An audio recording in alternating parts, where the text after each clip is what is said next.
मदद मांगते हैं जब हमें रास्ता न मालूम हो। हाँ, मैप, सही कहा, चलो चले। जब ये मेरा किरदार, जब ये कैरेक्टर वायरल हुआ, लोगों ने देखा और फिर लोगों ने मुझसे ज़्यादातर जो सवाल किया, बात सुने डोरा अंधी, आप अंधी, आपको नज़र नहीं आता।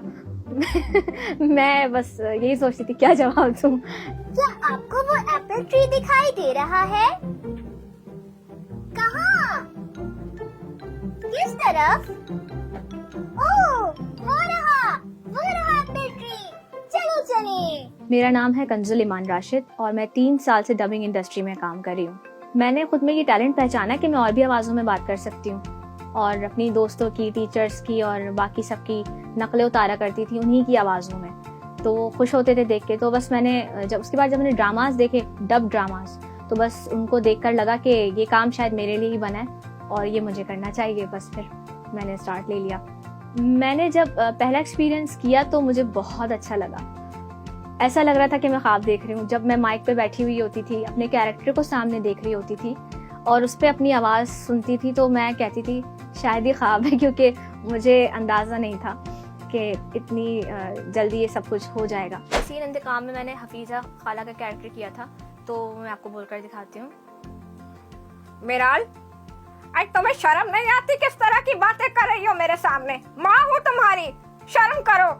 आप सबने देखा होगा हमारी कहानी उर्दू 1 पे, तो उसमें उसके दूसरे सीज़न में मैंने मिनी शराज का कैरेक्टर किया था और वो मेरा पहला डबिंग कैरेक्टर था। उसी ड्रामे में फिर मैंने आरजू का कैरेक्टर किया और उसके बाद एक और प्रोजेक्ट स्टार्ट हुआ तो वहाँ एक एजेड खातून थी, उनका कैरेक्टर था। वो कम से कम 70-80 साल की थी, हफीज़ा खाला और हवा। 2 किरदार मैंने अपनी आवाज़ में किए जो कि कोई पहचान नहीं सकता देख के कि मैंने किया।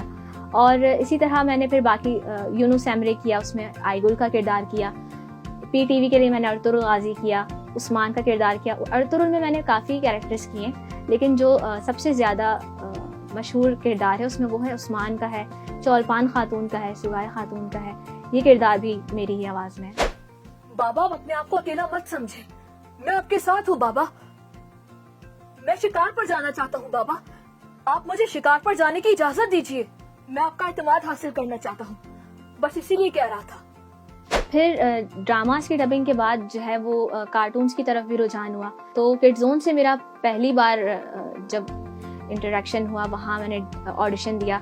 उसके बाद वहाँ से जो है वो कार्टून्स का सिलसिला शुरू हो गया और वहाँ पे भी यही था कि मैं एक प्रोजेक्ट में 2-2, 3-3 कैरेक्टर्स अपनी आवाज़ बदल के बोलती थी।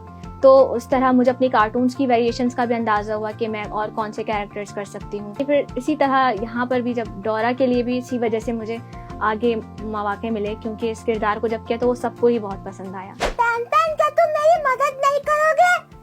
वो देखो, उनका घर वहाँ पर है और मैं कब से यहाँ पर ढूंढ रहा था। जब मुझे डोरा का कैरेक्टर मिला, हमारी डबिंग डायरेक्टर है सारा गिल, उन्होंने मुझे ये कैरेक्टर दिया जब, तो मैं बहुत एक्साइटेड थी क्योंकि बहुत फेमस कैरेक्टर है। लेकिन मैंने इत्तेफाक की बात है, इसकी मीम्स इतनी ज़्यादा नहीं देखी थी। लेकिन जब ये मेरा किरदार, जब ये कैरेक्टर वायरल हुआ, लोगों ने देखा और फिर लोगों ने मुझसे ज़्यादातर जो सवाल किया, बात सुने डोरा अंधी, आप अंधी, आपको नज़र नहीं आता। मैं बस यही सोचती थी क्या जवाब दूँ।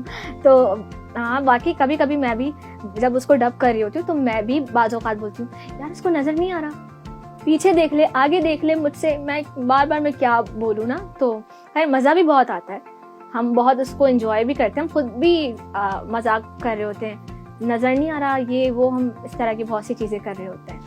हमने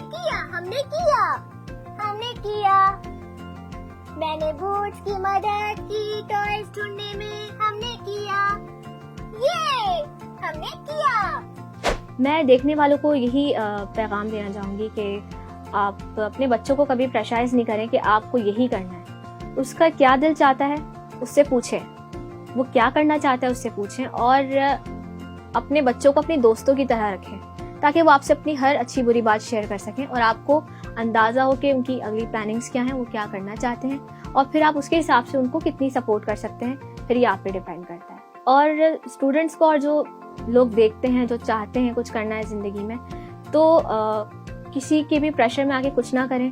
जो आपका दिल चाहता है, जिसमें आप आपका 100% इंटरेस्ट है, अगर आप उसी में काम करते हैं, उसी फील्ड में जाते हैं, तो आपसे ज़्यादा मैं समझती हूँ कामयाब कोई नहीं है, क्योंकि आप अपनी फील्ड में कामयाब हैं। और ये नहीं सोचें कि जो सामने वाला कर रहा है मैंने भी वही करना है। अगर आप में शौक है तो करें, वरना ना करें।